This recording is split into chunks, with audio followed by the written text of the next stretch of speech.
Laudetur Jesus Christus. En el aire, el programa hispanoamericano de Radio Vaticana.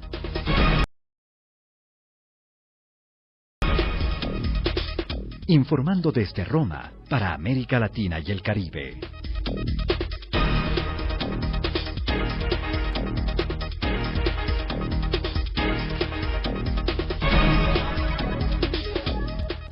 Un cordial saludo de Raúl Cabrera a nombre de la redacción, con la asistencia técnica de Reino Micochi. Estos son los titulares del miércoles 17 de octubre.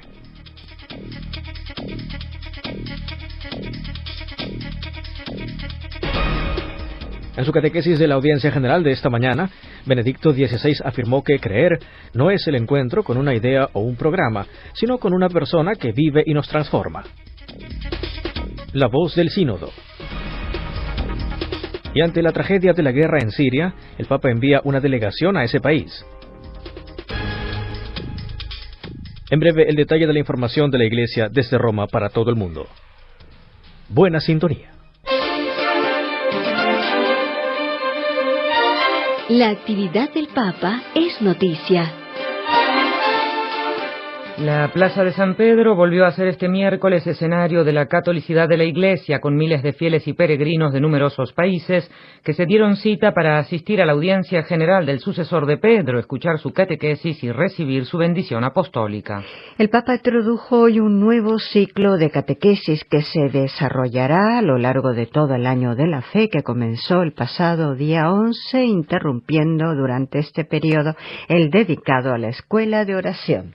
En efecto, hablando en italiano, Benedicto XVI explicó que el recuerdo de los 50 años de la apertura del Concilio Vaticano II es una ocasión importante para volver a Dios, para profundizar y vivir con mayor valor la propia fe y para reforzar la pertenencia a la Iglesia, maestra de humanidad, que mediante el anuncio de la palabra, la celebración de los sacramentos y la obra de la caridad, nos guía para encontrar y conocer a Cristo, verdadero Dios y verdadero hombre. Tener fe en el Señor, dijo el Papa, no es un hecho que interesa solo a nuestra inteligencia, el área del saber intelectual, sino que es un cambio que implica la vida, todo nuestro ser, sentimiento, corazón, inteligencia, voluntad, corporeidad, emociones y relaciones humanas, porque como explicó Benedicto XVI, con la fe cambia verdaderamente todo en nosotros y para nosotros, y se revela con claridad nuestro destino futuro, la verdad de nuestra vocación dentro de la historia, el sentido de la vida, el gusto de ser peregrinos hacia la patria celestial. Ma ci chiediamo, la fede è veramente la forza trasformante nella nostra vita, nella mia vita? Pero nos preguntamos, ¿la fe es verdaderamente la fuerza que transforma mi vida o es solo uno de los elementos que forman parte de la vida sin ser el que es determinante y el que la abarca por completo? Con las catequesis de este año de la fe, quisiéramos recorrer un camino para fortalecer o volver a encontrar la alegría de la fe, comprendiendo que no es algo ajeno, desconectado de la vida concreta, sino que es el alma de la misma. Ma ne è l'anima. La fede in un Dio che è amore. La fe en un Dios que es amor y que se hizo cercano al hombre, encarnándose y entregándose en la cruz para salvarnos y volvernos a abrir las puertas del cielo, indica de forma luminosa que solo en el amor se encuentra la plenitud del hombre. Nell'amore consiste la pienezza dell'uomo. Hoy en día es necesario reiterarlo con claridad, al tiempo que las transformaciones culturales que se están realizando muestran a menudo tantas formas de barbarie que pasan bajo el signo de conquistas de la civilización. La fe afirma que existe verdadera humanidad solo en los lugares, en los gestos, en los tiempos y en las formas en que el hombre está animado por el amor que viene de Dios. Si esprime come dono, se manifiesta en relaciones ricche di amore. Y se manifiesta en relaciones llenas de amor, de compasión, de atención y de servicio desinteresado a los demás. Donde hay dominación, afán de poseer, explotación, mercantilización de los otros por el propio egoísmo, donde se encuentra la arrogancia del yo encerrado en sí mismo, el hombre es empobrecido, degradado y desfigurado. La fe cristiana activa en la caridad y fortalecida en la esperanza no limita, sino humaniza la vida aún más, la hace plenamente humana. El Santo Padre también explicó que la fe es acoger este mensaje transformador en nuestras vidas, es acoger la revelación de Dios que nos hace conocer quién es Él, cómo actúa, cuáles son sus proyectos para con nosotros. Ma dove troviamo la forma essenziale della fede? Dove troviamo le verità che ci sono state fedelmente trasmesse e che costituiscono la luce? Pero, ¿dónde encontramos la fórmula esencial de la fe? ¿Dónde encontramos las verdades que se nos han transmitido fielmente y que son la luz para nuestra vida de cada día? La respuesta es simple, en el credo. En la profesión de fe o símbolo de la fe, nosotros nos volvemos a enlazar con el evento originario de la persona y de la historia de Jesús de Nazaret. Se vuelve concreto lo que el apóstol de los gentiles les decía a los cristianos de Corinto. Les he transmitido en primer lugar lo que yo mismo recibí. Cristo murió por nuestros pecados conforme a la Escritura. Fue sepultado y resucitó al tercer día de acuerdo con la Escritura. Ed è risuscitato il terzo giorno. Al resumir estos conceptos en nuestro idioma, el Papa dijo: Queridos hermanos y hermanas, hoy comienza una serie de catequesis que busca profundizar el tema de la fe para renovar la alegría de creer en Jesucristo y caminar tras su velas. La Iglesia nos guía en ese propósito por medio de la palabra, los sacramentos y una caridad activa. Creer no es el encuentro con una idea o un programa, sino con una persona que vive y nos transforma a revelarnos nuestra verdadera identidad. Creer no es algo extraño, lejano a nuestra vida, algo accesorio, al contrario. La fe en el Dios del amor que se ha encarnado y ha muerto en la cruz por nuestra salvación, nos presenta de forma clara que solo en el amor encuentra el hombre su plenitud. En cambio, todo lo que es contrario a ese amor lo destruye. Así Dios ha querido revelarse y mostrarnos su designio, haciéndonos capaces de reconocerle presente en la historia, con su palabra y su obra. La Iglesia se hace portadora de este anuncio que contiene la regla de la fe, a la que debemos mantenernos fieles. En el credo está lo esencial de esa fe, no solo desde un punto de vista intelectual, sino sobre todo vivencial. Pues sobre esa base debemos fundar nuestra conducta, la vida moral, ya que la fe exige nuestra conversión, por encima de todo relativismo y subjetivismo. Sit nomen Domini benedictum, et omnum benedictus in seculum, adiutorium nostrum in nomine Domini, qui feci celum et terra, benedicat vos omnipotens Deus, Pater et Filius et Spiritus Sanctus.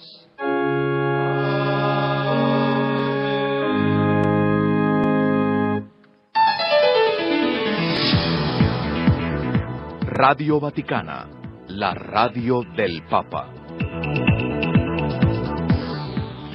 El Papa Benedicto XVI inició el ciclo de catequesis sobre la fe, que se celebrará durante todo el año de la fe. Peregrinos en Roma nos hablan sobre esto. Un estudio de sí mismo para poder volver a tomar la fe que se tiene. Yo en lo personal tengo muchísima fe de todo, pero para la juventud, para que los mueva tantito a la fe y volvamos a recuperar toda la religión que tenemos. Marilena Rocha, de México. Es lo único que nos ata a esta vida, la fe, lo que nos ayuda a seguir. Pero hay que ver de qué manera se llega a los jóvenes. Lo importante es la juventud, que es el semillero. Que ellos no pierdan la fe. Es lo único que va a hacer que el mundo avance. Alicia, de Argentina. Con el año de la fe, la Iglesia Católica debe motivar a la juventud para que tengamos una iglesia realmente viva, que se ocupe más de la gente pobre, invitarlos a que estén con nosotros, pero con cosas reales, que sienta y palpite. Georgina Hurtado, Maracay, Venezuela. Es una base para la familia, para los buenos valores, para las buenas costumbres que se están perdiendo muchísimo ahora. Entonces yo creo que sí tenemos que tener una fe muy sólida para poder crecer como personas y como unidad familiar. Sandra Navarrete y vengo de México. Que deberían en los colegios también incentivar mucho la fe y también lo de la misa, que se ha perdido mucho en los colegios. Alexandra Mesa, de Colombia. Si hubiera más fe en el mundo, todo sería más feliz, todos estaríamos más tranquilos, cada uno se encargaría de lo suyo y no molestaría al prójimo. Teniendo un objetivo supremo, si vos tenés fe, te aferrás a eso y te dedicas a hacer lo tuyo. Graciela, y vengo de Argentina. La fe, lo que no podemos perder nunca, porque si la perdemos, pues vamos a correr para otras partes donde nos van a decir cosas que no son. La gente se retira de la Iglesia Católica y dice que porque no conoce a Dios, pero lo que pasa es que nadie estudia la Biblia y nadie se acerca a investigar y a conocer la Iglesia. De Texas, Fanny Camargo. Para Radio Vaticano, Mónica Zorita.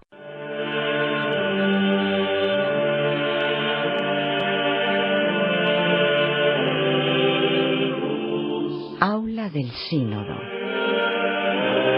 Mientras el Papa presidía la audiencia general en la Plaza de San Pedro, muy cerca, en el Vaticano, en el aula del Sínodo, los obispos de todo el mundo estaban ya reunidos desde las 9 de la mañana debatiendo en la 15ª Congregación General, continuando la discusión sobre la nueva evangelización. Esta mañana ha tenido lugar también la segunda tanda de intervenciones de los auditores. Se trata de audiciones normalmente de laicos comprometidos que aportan ideas y experiencias que se suman a las de las relaciones de los padres sinodales. Como cada día a las 12:30 ha terminado la reunión. Esta tarde, después de la discusión general de la 16ª Congregación, en el aula intervendrá el relator general cardenal Donald William Ware, arzobispo de Washington, Estados Unidos de América, a la que seguirán libres intervenciones de los padres sinodales. Ayer, durante los trabajos de la Asamblea Sinodal, intervino el cardenal secretario de Estado Tarcisio Bertone para anunciar que el Papa Benedicto XVI ha decidido enviar en los próximos días a Damasco una delegación del Sínodo.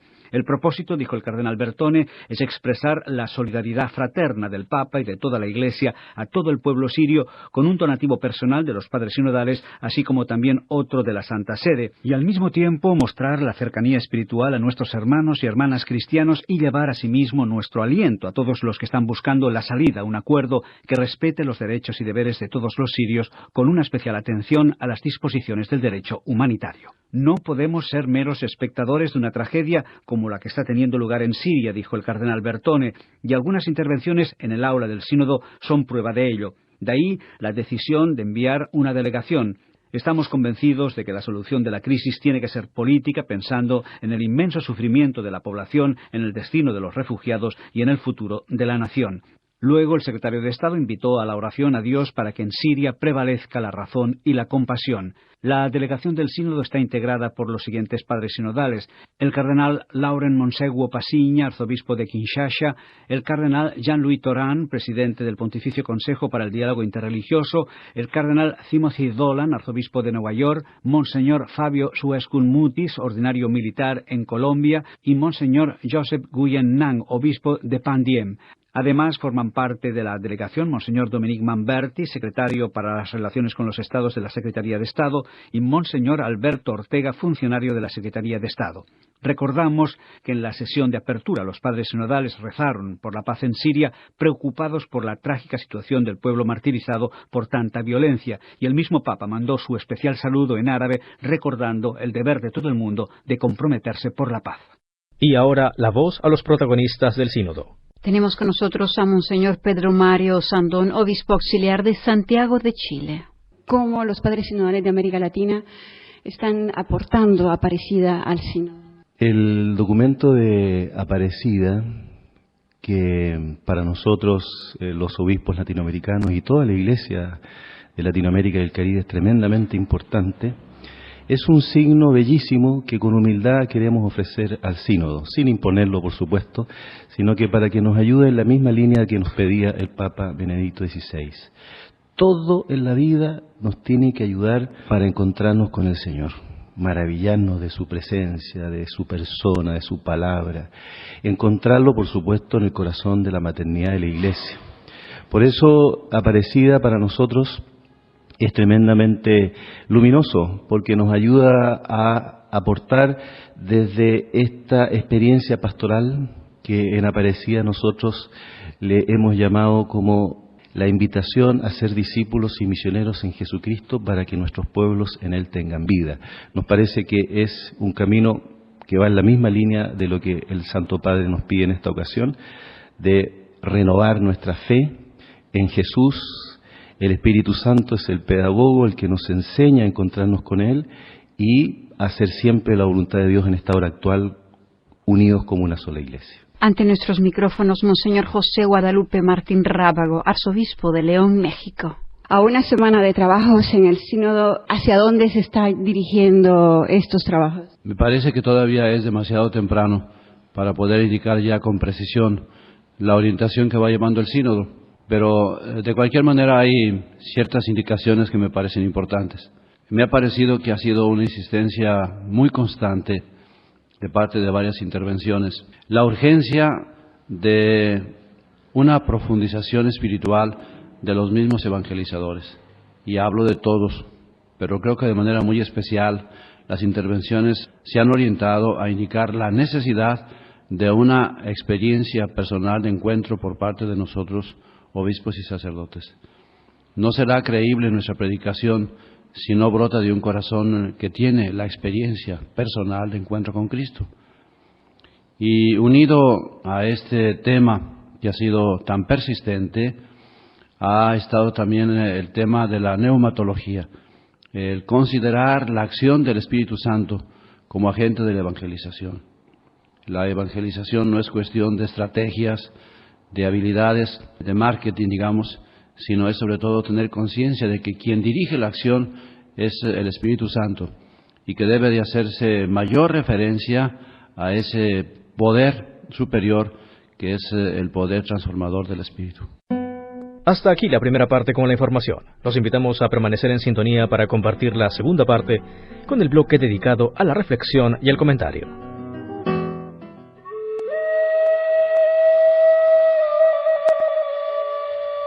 Desde la Ciudad del Vaticano recibe un mensaje de paz.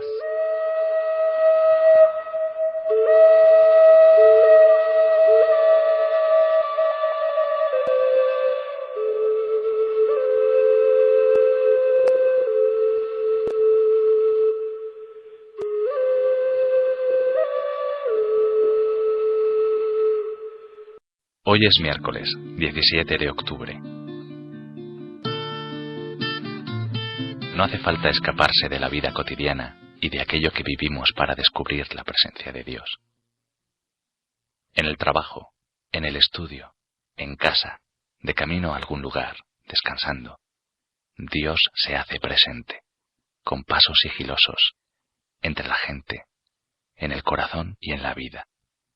Por eso, esté donde esté, haga lo que haga, este momento, Señor, es solo para ti, porque solo tu Espíritu me mantiene vivo. La lectura de hoy es del Evangelio de Lucas. Jesús exclamó: «Ay de vosotros, fariseos, que pagáis el diezmo de la hierbabuena, de la ruda y de toda clase de legumbres, mientras pasáis por alto el derecho y el amor de Dios. Esto habría que practicar sin descuidar aquello. Ay de vosotros, fariseos, que os encantan los asientos de honor en las sinagogas y las reverencias por la calle. Ay de vosotros, que sois como tumbas sin señal, que la gente pisa sin saberlo». Un jurista intervino y le dijo: «Maestro, diciendo eso nos ofendes también a nosotros». Jesús replicó: «Ay de vosotros también, juristas que abrumáis a la gente con cargas insoportables, mientras vosotros no las tocáis ni con un dedo».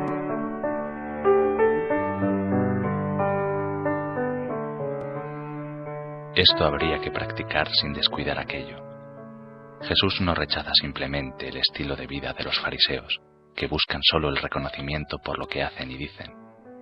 Le da lástima que se olviden del corazón del Evangelio, el mandamiento fundamental del amor a Dios y el amor al prójimo. Ahora me detengo en aquello que yo hago, en la gente con la que me encuentro cada día, en cómo vivo mi relación con Dios. Siento que el amor de Dios y el amor al prójimo están presentes en mi día a día.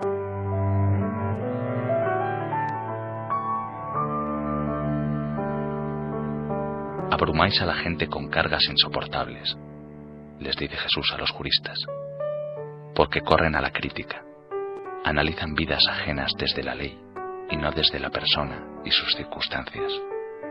Ellos son los justos y los demás los impuros. Ahora, pienso en alguien a quien yo haya criticado en los últimos tiempos y le pido a Dios que me enseñe a mirarlo con ojos de misericordia y no con la mirada del fariseo.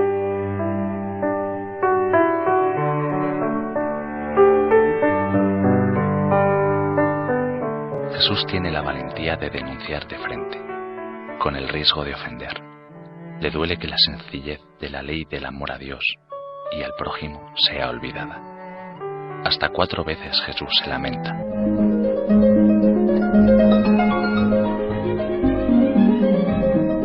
Gracias a Rezando Voy, una producción de la Compañía de Jesús en España, el audio diario completo lo encuentra en www.rezandovoy.org.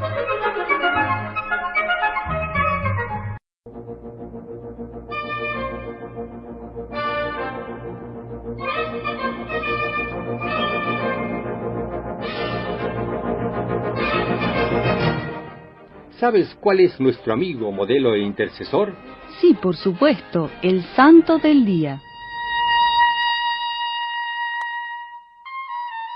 Hoy, 17 de octubre, la Iglesia conmemora el nacimiento para el cielo de San Ignacio de Antioquía, quien fuera martirizado en el año 117 en la ciudad de Roma. Oriundo de Antioquía, en Siria, en el siglo I, fue discípulo del apóstol San Juan, llegando a ser el tercer obispo de Antioquía. Muy probablemente conoció personalmente a Jesucristo. Gustaba llamarse Ignacio el Teóforo, es decir, el portador de Dios. Brindemos nuestro vivo aplauso a San Ignacio de Antioquía.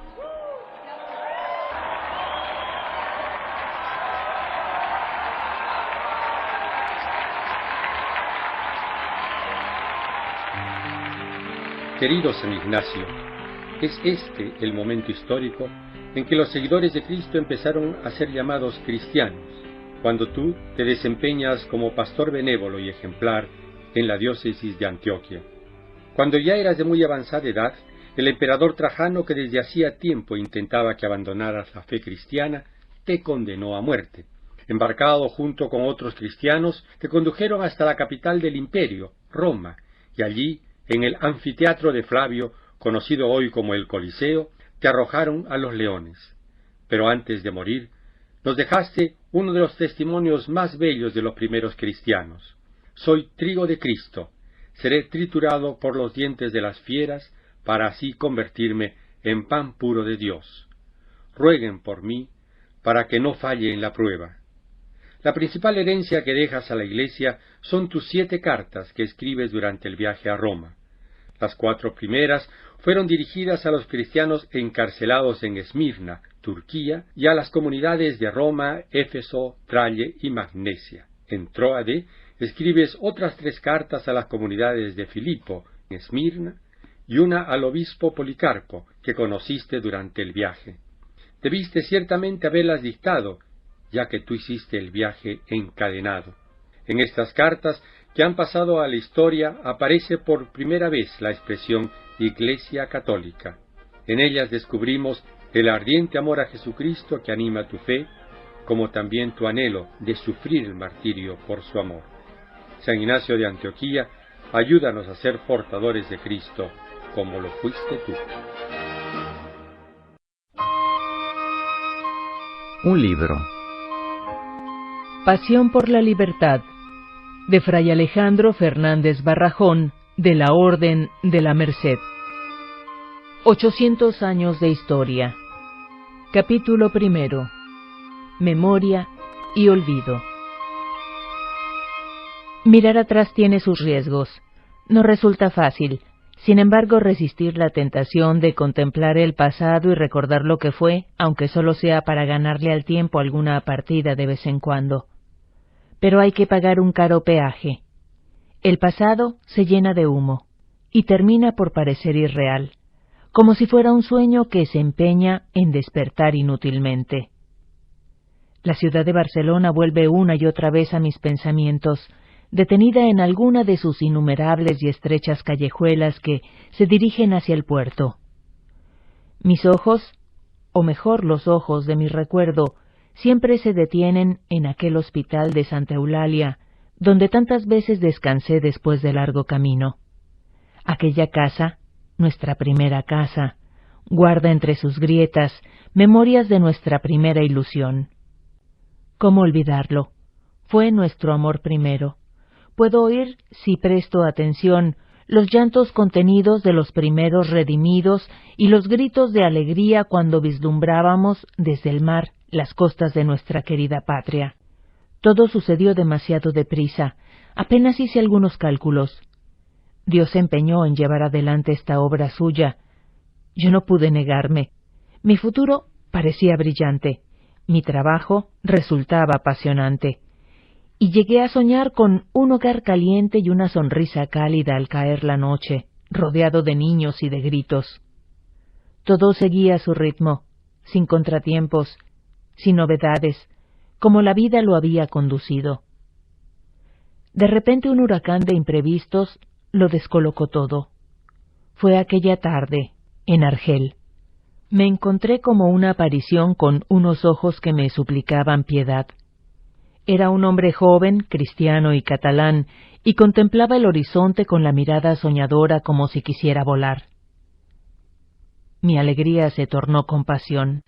Era un cautivo, un joven cautivo. Yo tan feliz y él tan desdichado. Yo libre y él esclavo. Yo cristiano y él también. Algo fallaba en mis cálculos de hombre de negocios. No me salían las cuentas de la justicia. Aquel joven tal vez pensaba en su madre anciana, o en su novia desconsolada, o en su hijo pequeño al que aún no conocía. Y yo mientras tanto corría hacia el barco para contar mis dineros. Fue aquella tarde cuando sentí un latigazo de vergüenza y el estómago se me retorció hasta hacerse un nudo de rabia. Fue entonces cuando descubrí que todo era mentira, mi oración de cada noche, mi promesa de amor a la señora, mis limosnas para sentirme tranquilo. Todo era una farsa piadosa para engañarme cada día un poco más. Y por un instante quise buscar razones convincentes para engañarme de nuevo. La vida era así. Yo no tenía culpa de aquella situación. Yo era solo un hombre, incapaz y limitado, en medio de un mar agitado que yo no podía calmar. Lo siento, pensé, no puedo hacer nada. Aquella noche, tumbado a popa, a la luz de la luna, una calma insoportable me rodeaba para hacer más cruel el instante de lucha interior que me torturaba. Y pensé que las llenas tendrían menos hiel que yo. Ni siquiera el hielo del invierno es tan cruel como para mantenerse helado en la presencia del fuego. Y a mí me devoraba un fuego tenaz sin conseguir el deshielo de mi corazón. Yo tenía dinero, mucho dinero, y aquel cautivo no tenía libertad. Mi dinero podía comprarla. ¿Qué faltaba entonces? Y al fin pude descubrirlo. Me faltaban entrañas de misericordia. Yo, el gran mercader, el admirado Nolasco, el joven prometedor, era solo un pobre esclavo de mi ambición. Del libro La Pasión por la Libertad, de Fray Alejandro Fernández Barrajón, de la Orden de la Merced. En Radio Vaticana, el doctor Carlos María Gali, sacerdote, director de la carrera del doctorado de la Facultad de Teología de la Universidad Católica Argentina. Profesor, estamos en Roma con el Sínodo de los Obispos para la Nueva Evangelización. Entiendo que es una experiencia muy fuerte de diálogo. Los padres sinodales se escuchan entre sí y también el Santo Padre participa en el aula del sínodo escuchando a los padres sinodales. El Santo Padre también estuvo en Aparecida, la quinta conferencia del episcopado latinoamericano y caribeño. Usted participó en la conferencia de Aparecida y también ahora está aquí en San Pedro durante el Sínodo de los Obispos para la nueva evangelización. ¿Cómo es esta experiencia? Bien, puedo comentar dos cosas. Una, la experiencia de la Iglesia Latinoamericana en Aparecida y aquí en Roma, y otra, la experiencia personal de encuentro con el Santo Padre. Por lo que hace a la Iglesia Latinoamericana, creo, Guillermo, que pertenecemos a una generación entre 50 y 60 años, generación en la cual nuestra fe se ha despertado por la gracia de Dios y el encuentro con Jesús en una iglesia viva en los inmediatos años posteriores al Concilio Vaticano II, donde tomábamos conciencia de la renovación de la iglesia en la Argentina y en América Latina, muy marcados por las conferencias episcopales de Medellín en Colombia en 1968 y de Puebla en México en 1979. Desde entonces, puedo decir, desde los 15 años, que mi fe, mi vida cristiana, luego mi ministerio sacerdotal y mi servicio teológico han estado marcados por una profunda vivencia cordial de participar de la peregrinación del pueblo de Dios en nuestro continente. Y eso fue muy intenso al ser nombrado perito por el Santo Padre de la conferencia episcopal realizada en Aparecida, en el Santuario Mariano, en el Brasil en 2007, que fue una experiencia viva de comunión, donde la Iglesia Latinoamericana reafirmó sus grandes líneas pastorales de los últimos 50 años y encauzó lo que llamamos la nueva evangelización a través de esta clave. La nueva evangelización invita a la Iglesia Latinoamericana y Caribeña, o sea, a todos los que la formamos, a una conversión pastoral al Evangelio, para una renovación misionera para transmitir el Evangelio, que se va realizando con sus más y sus menos a través de lo que se llama misión continental y permanente. Continental porque es de toda la región latinoamericana y permanente porque no es un acto puntual o aislado, sino que busca generar procesos de evangelización a lo largo del tiempo. Nueva evangelización, conversión pastoral, estado de misión permanente, resumen bien lo que los obispos latinoamericanos traen a este sínodo como experiencia pastoral propia para compartir en un intercambio de dones con otras iglesias, y así lo voy notando en estos días en Roma, en los que me encuentro como asesor de los delegados de la Conferencia Episcopal Argentina y al mismo tiempo como acompañante y en cierto modo asistente del conjunto de obispos delegados de las conferencias episcopales latinoamericanas que se encuentran y trabajan vinculados a través del CELAM o Consejo Episcopal Latinoamericano. Por otra parte, tuve la gracia de conocer a Benedicto XVI cuando era el cardenal prefecto de la fe, el gran teólogo Joseph Ratzinger, en 1996 en una reunión a puertas cerradas en Fallendar, Alemania, con 15 teólogos latinoamericanos, donde conversamos durante 3 días, muy seriamente, sobre el futuro de la teología en América Latina. Ahí descubrí la mirada contemplativa, la capacidad de escucha, la voluntad de reconciliar posiciones, la disposición al debate y la lucidez para resumir de quien hoy es nuestro Papa Benedicto XVI en un diálogo muy fecundo, serio y abierto. Luego ya lo he encontrado siendo Papa, cuando inauguró la conferencia de Aparecida en 2007, en un pequeño viaje a Brasil, donde, a mi modo de ver, él descubrió como Papa, desde dentro del corazón de la Iglesia latinoamericana, no solo en la reunión con los obispos en San Pablo, o con los jóvenes en un encuentro de oración juvenil, sino sobre todo en la piedad popular latinoamericana expresada en el Santuario Mariano de Aparecida, y en la dedicación pastoral de la Iglesia latinoamericana en los más pobres, en los barrios pobres de San Pablo y en la Hacienda de la Esperanza donde se trabaja con jóvenes pobres adictos a los estupefacientes. Yo creo que ahí el Papa Benedicto empezó a conocer el corazón de la Iglesia latinoamericana, como lo hemos visto nuevamente este año en su viaje pastoral a México y Cuba. Por último, estos días en Roma he tenido la oportunidad de asistir a las misas del 7 y del 11 de octubre, en acontecimientos significativos para la vida de toda la Iglesia en el mundo, de notar su capacidad de escucha en el aula sinodal y de aprender de su palabra en las distintas homilías y discursos. Creo que el Papa ha citado, tiene en el corazón y quiere implementar una frase que escribió Juan Pablo II y que él dijo el otro día en la catequesis de la audiencia general del miércoles 10 de octubre. Dijo con Juan Pablo II: el concilio ha sido la gran gracia de Dios para la Iglesia del siglo XX y es la brújula segura para que la Iglesia navegue mar adentro en el océano inmenso del siglo XXI. Una semejante reafirmación del Concilio Vaticano II muestra la valoración que el Papa tiene para que el concilio sea una guía luminosa en el camino de la nueva evangelización.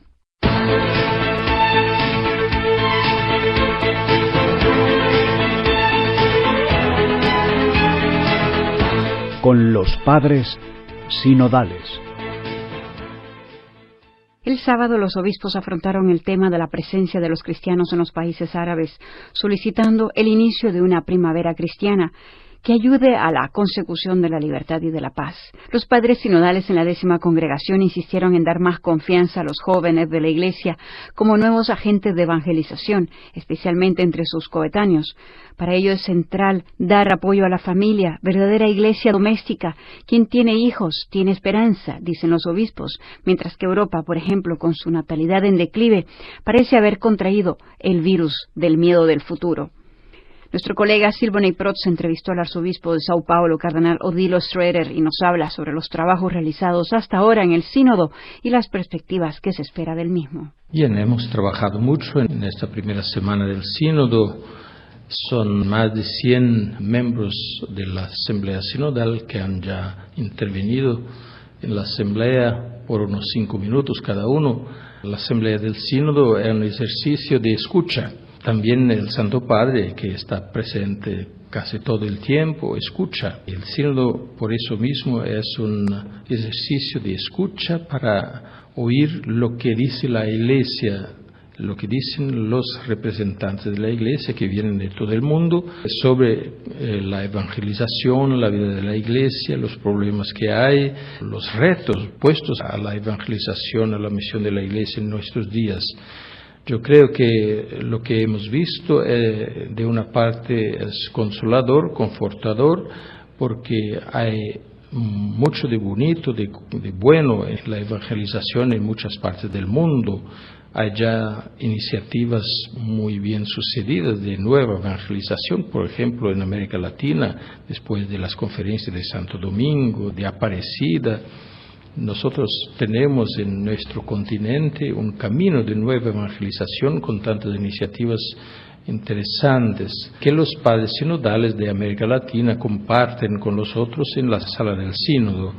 De otra parte, aparecen también los retos preocupantes de la vida de la Iglesia en Europa, por ejemplo, donde las iglesias están vacías, se venden iglesias, se cerran parroquias, donde las perspectivas de futuro están muy preocupantes.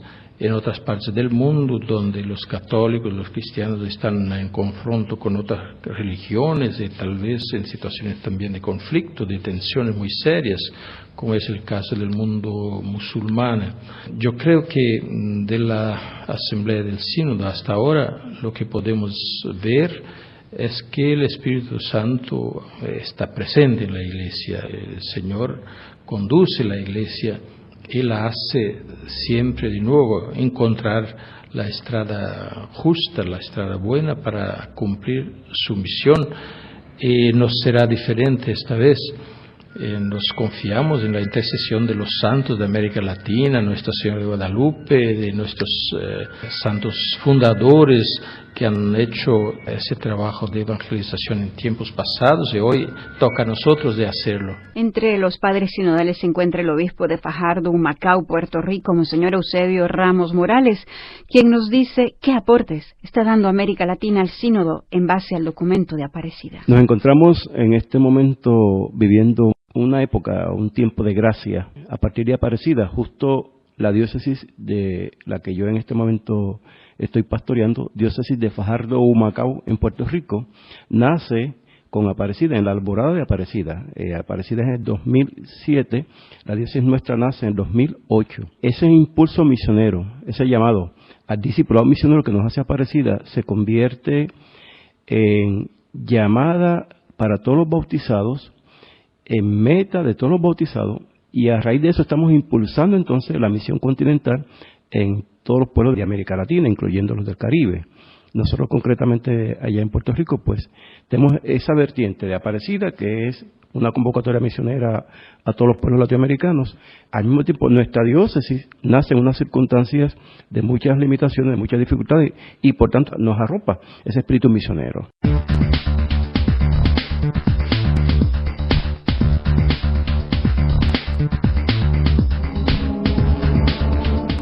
Finalizamos aquí el programa hispanoamericano de Radio Vaticana. Además de sintonizarnos en esta emisora, si dispone de internet, puede escucharnos en www.radiovaticana.va.